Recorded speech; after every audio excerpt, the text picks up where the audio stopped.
Chapter 92. To O.A. Olsen, Battle Creek, Michigan, October 7, 1890. Dear Brother Olsen, my mind has been troubled over the things in Michigan and other conferences, but Michigan is the great heart of the work. Here are the working powers that have a decided influence upon the work in all its movements throughout all our conferences. As matters have been presented to me again and again in reference to the spiritual condition of the publishing house in Battle Creek, I see a very sad picture. Responsibilities are borne by men who have had no living experience in the rise and progress of the work. Brother Amadon and Elder Smith have had this experience, but Elder Smith is ensnared by the enemy and cannot, in his present state, give the trumpet a certain sound. Elder Butler is in the same condition. They are both unable to help just where the help is needed.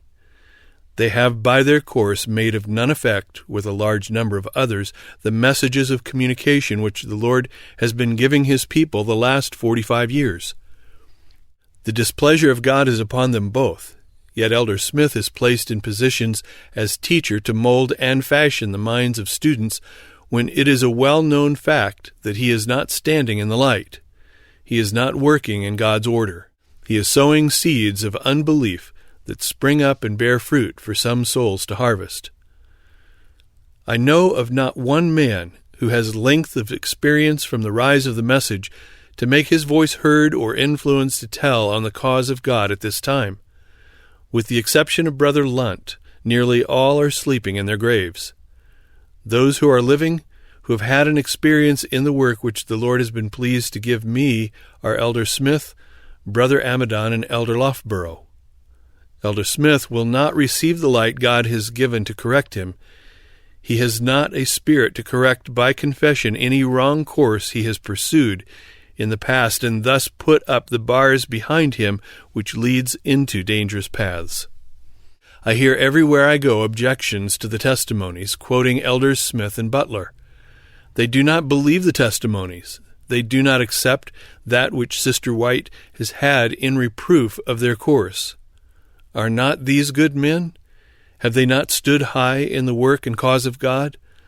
Then the seed of doubt and unbelief is sown in minds by those who have been themselves reproved.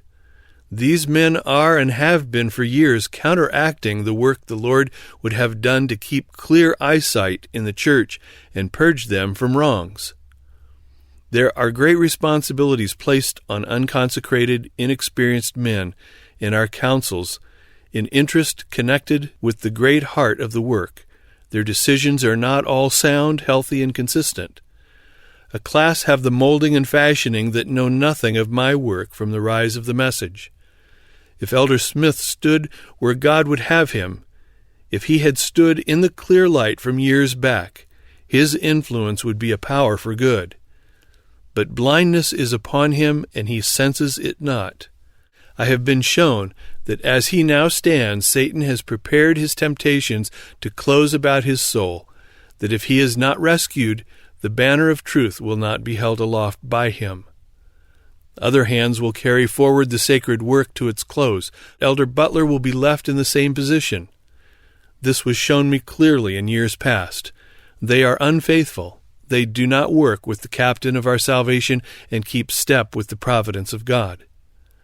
The work is onward. Truth will triumph, but if these men do not receive the reproofs given them of God and take their stand firmly on the right side after having so great light, they will be left in darkness corresponding with the light that God would have them receive and walk in, which they refuse to accept because it did not meet their ideas.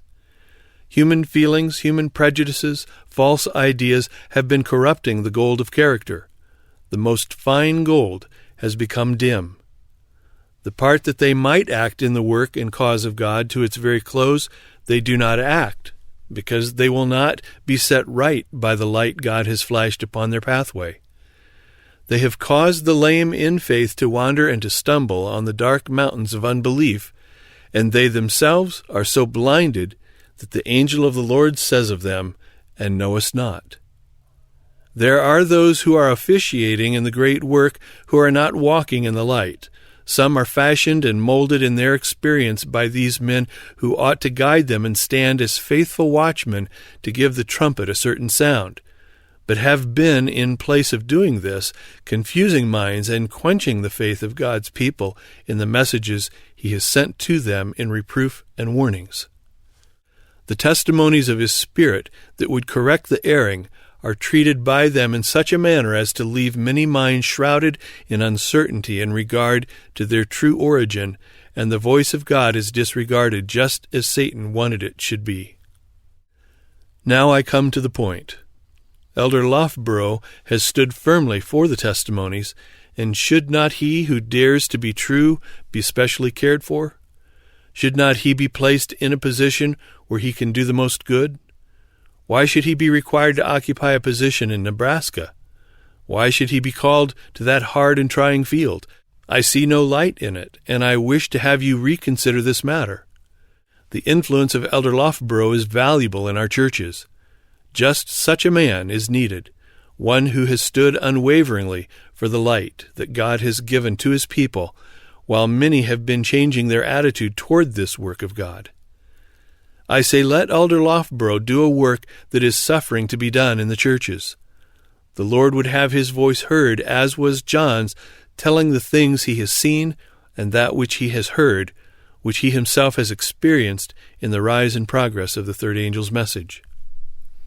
I consider the position and work of Elders Butler, Farnsworth, Smith, and numerous others is to unsettle the faith of the people of God by things which they say but which they ought not to say, and things left unsaid which they ought to say. And this state of things, unbelief, prejudice, and Phariseeism, is leavening the church. God has spoken, but they hear not his voice. They have had all the evidence that will ever be given them in the manifestation of the fruit of the Spirit of God attending the messages given, but they have closed their eyes lest they shall see, and hardened their hearts lest they shall feel. The Spirit of God has been grieved, and they are so dull of comprehension that they know it not. Now, Brother Olsen, find someone else for Nebraska, and let Elder Loughborough stand in his right place as a Caleb, coming to the front and bearing a decided testimony in the face of unbelief and doubts and skepticism. We are well able to go up and possess the goodly land.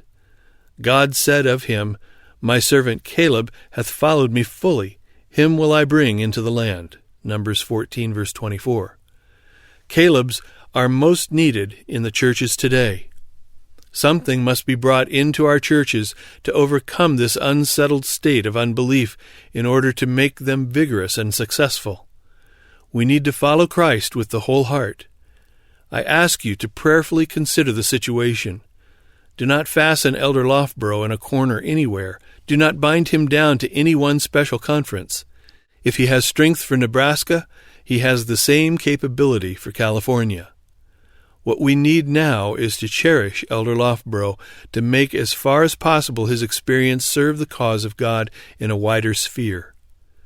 There is much loose work done everywhere, and the efforts that have been made for the few years past tend to put out the eyes that Israel shall not discern their defections, and God withholds his Spirit from them, and darkness envelops them as it did the Jewish nation.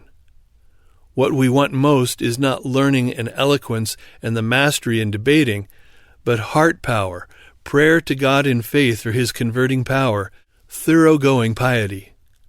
Halfway converts abound. Singleness in love for Jesus is rare. It is not brain power or purse power, but heart power that the people need now. I say give Elder Loughborough men to work with him, and let his efforts be put forth in Michigan from church to church. Let his experience, with the help that God shall give him, settle the wavering faith of the people who are losing their bearings because of the watchman giving the trumpet an uncertain sound. Let everything be done that can be done for the churches in Michigan to strengthen the things that remain that are ready to die. Why not encourage Elder Loughborough and Brother Lunt to come to Michigan and work in this state? Both can do a similar work. They can bear testimony of the things they have seen and heard, felt and handled.